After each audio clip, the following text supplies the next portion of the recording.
Autism কি সেটা আর কি ব্যাপার, সেটা হলো গিয়ে আপনারা তো জানেন অটিজমটা কি, মানে এটা তো একটা নিউরো ডিসঅর্ডার আর কি, নিউরোজেনিক একটা সমস্যা। তো এইটার যেটা হয় যে আমরা ধরতে পারি কখন, বুঝতে পারি সাধারণত 1-1.5 বছর পরেই বোঝা যায়, কিন্তু অনেক সময় আমরা একটু ডিলেমার মধ্যে থাকি বা ভাবি যে বাচ্চাটা থাক কথা বলছে না বা খুব চঞ্চল তাকাচ্ছে না, সেটাকে খুব অনেকেই দেখা যায় যে ইজিভাবে নিয়ে না ওর দেরিতে কথা বলছে বা দেরিতে হাঁটছে, অনেক কিছু আর কি আমরা মানে জিনিসগুলো খুব স্বাভাবিকভাবেই নিই, যেটা এখন আমরা অনেক সচেতন হয়েছি, মারা কিন্তু তখন খেয়াল করি যে আই কন্টাক্ট চোখে তাকাচ্ছে কিনা, তখন আমরা যাই ডাক্তারের কাছে এবং তখন ডাক্তাররা হয়তো কিছু অ্যাসেসমেন্ট দেয়, আমরা বুঝতে পারি। হ্যাঁ, মেইনলি হচ্ছে কি এটা এমন একটা ডেভেলপমেন্ট ডিসঅর্ডার যে সেটা আমরা কিছু সিমটম এবং চ্যালেঞ্জেস তো ফেস করি, ওদের কিছু ইউনিক স্ট্রেনও থাকে, যে ওদের কিন্তু যেটা অন্য সব বাচ্চার থেকে অনেক বেশি ওদের মধ্যে কিছু স্পেশাল কিছু দক্ষতা থাকে, কিন্তু আবার কোনো কিছু থাকে মেইন যেই জিনিসগুলো ওরা পারে না সেটা হচ্ছে যোগাযোগ করাটা। ওরা মেইনলি যোগাযোগ করতে পারে না, মানে কোনো কিছু নিজেদের এক্সপ্রেস করতে পারে না, নিজের প্রয়োজনীয়তা, নিজের দরকার যেটা, নিজের ইচ্ছা, এগুলো কোনো কিছু ওরা প্রকাশ করতে পারে না।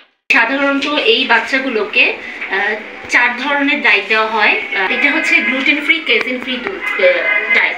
গ্লুটেন ফ্রি যে আপনাকে বললাম, মানে আটা ময়দাতে গ্লুটেন পাওয়া যায় আর দুধের যে প্রোটিন কেজিন পাওয়া যায়। তো এই দুধগুলোর জন্য মানে এই ডায়েটগুলোর জন্য যেটা আমরা অ্যাভয়েড করব, মানে যেটা আমরা নির্বাচন করব একটা জানবো, আর একটা হচ্ছে আমরা অ্যাভয়েড করব, সেটা হচ্ছে মিল্ক অ্যান্ড ডেয়ারি প্রোডাক্ট, মানে দুধ আর দুধের তৈরি খাবারগুলো। হ্যাঁ, দুধের তৈরি খাবার কিন্তু অনেক রকমের হয়, এটার মধ্যে কিছু আমাদের নতুন আরও অনেক কিছু গবেষণা করে বের হয়েছে, দুধের তৈরি কিছু খাবার আমরা খাওয়াতে পারবো, কিছু উপকারও করছে আর কিছু আমাদের সমস্যা হচ্ছে, সেগুলো বলবো।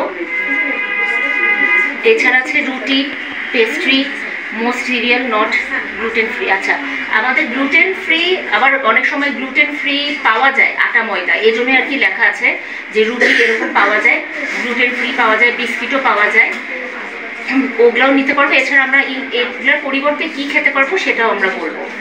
আর নিতে পারবো হচ্ছে গিয়ে মানে যেটার কোনো লিমিটেড নাই, মানে যেটা আমরা মানে কোনো বাছ বিছাই করবো না, সেটা হচ্ছে মুরগির মাংস, মাছ, ফল, সবজি, আলু, ভাতের তৈরি যে কোনো কিছু, সিরিয়াল।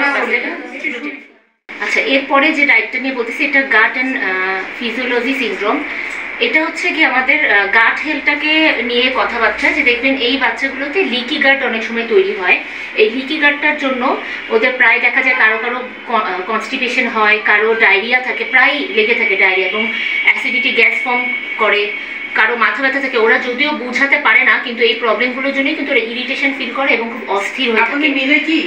তারপরে ওরা খুব কিছু ক্লান্ত থাকে, স্কিন প্রবলেম থাকে, কথায় কথায় র্যাশ উঠে, হ্যাঁ স্কিনের প্রবলেম হয়, এবং ওদের মধ্যে দেখবেন যে এই গাট হেলথের কারণে ওদের মানে ক্রেভিং থাকে মিষ্টি জাতীয় জিনিস খাবার জন্য, এবং মিষ্টি জাতীয় জিনিস, মিষ্টি মানে একদম যে মিষ্টি হতে হবে তা না, কার্বোহাইড্রেট রিচ মিষ্টি জাতীয় খাবারগুলোর প্রতি ওদের ক্রেভিং থাকে। এছাড়া কারো কারো আর্থ্রাইটিস বা জয়েন্ট পেইনও থাকতে পারে। এদের জন্য যাদের এই যে গাট হেলথের প্রবলেম, তাদের যে খাবারগুলো অ্যাভয়েড করতে হবে, সবার ক্ষেত্রেই যেটা যাবে মিষ্টি, চিনি ও চিনি জাতীয় খাবারগুলো, সিরাপ, প্রসেসড আর প্যাকেজ ফুড। হ্যাঁ, প্রসেস আর প্যাকেজ ফুডটা আমরা ভাবি যে অনেক সময় যে চলবে, এটাতেও কার্বোহাইড্রেট নাই আপনার, কিন্তু ওটাও আমাদের খাওয়া যাবে না, হ্যাঁ দেওয়া যাবে না বাচ্চাদের। এই পুষ্টিটা এই বাচ্চাদের এটা আমাদের কেন করতে হবে, কেন করতে হবে কি জানেন? শুধু কি বাচ্চার ডেভেলপমেন্টের জন্য না, এই যে বাচ্চাগুলোর বিকাশের যে সমস্যাগুলো হচ্ছে, এই সমস্যাগুলো এই খাবারের মাধ্যমে কেন হবে? বাচ্চাগুলোর যে ইরিটেশন হচ্ছে, বাচ্চাগুলোর যে অস্থিরতা করছে, এটা কিন্তু খাবারের মাধ্যমে অনেক বেশি কন্ট্রোল করা যাবে। 1, 2 নাম্বার, যখন আপনি তাকে থেরাপি নেবেন, কারণ এই বাচ্চাগুলোর সবগুলোরই কিন্তু অকুপেশনাল থেরাপি, স্পিচ থেরাপি, অনেক থেরাপি লাগে, আপনারা সবাই দিচ্ছেন হয়তো জানেন। এই থেরাপিগুলোতে ওরা কনসেন্ট্রেট করতে পারে না যদি আপনি খাবারটা, ফুড হ্যাবিটটাকে ঠিক না করেন। আপনি যখন ফুড হ্যাবিটটাও ঠিক করবেন, তখন কিন্তু ও স্থির হবে, ও কনসেন্ট্রেট করবে, কারণ যখন থেরাপিস্ট ওকে থেরাপি দিবে, ও কিন্তু সেটার প্রতি মনোযোগী হবে না। ও যদি মনোযোগ না দিতে পারে, তাহলে ওই থেরাপিটা ওর কাজে খুব মানে সমস্যা হবে, খুব বেশি 50% মানে কাজে হবে, হয়তো 50% হবে। আবার এমন হতে পারে যে ঠিক মতো সে কনসেন্ট্রেট করতে পারবে না। শুধু এটা সব থেরাপির ক্ষেত্রেই মানে ফুড হ্যাবিটটা যদি ওদের ঠিক থাকে তাহলে ওদের কনসেন্ট্রেট খুব ভালো হবে এবং পাশাপাশি থেরাপি দিলে তখন ওদের কাজটা 100% হয়।